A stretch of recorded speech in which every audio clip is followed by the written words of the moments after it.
Hi! In front of me is T-Mobile phone 6 and today I would like to show you how you can operate location of this device. Firstly, access tab menu. Following that, you need to look for location shortcut and when you find it, click on it.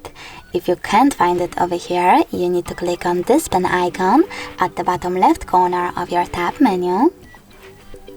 Scroll down, look for it over here, and when you find it, hold it and drag it to the top. Place it wherever you wish to. Let go and tap on the top left corner. Then finally, click on your location shortcut.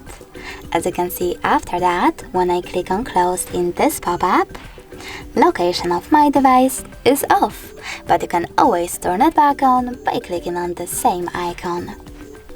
If you wish to, you can always click on home button and go into settings instead. Then scroll down and click on location here. Now you can switch it on or off by tapping on this switcher next to use location feature.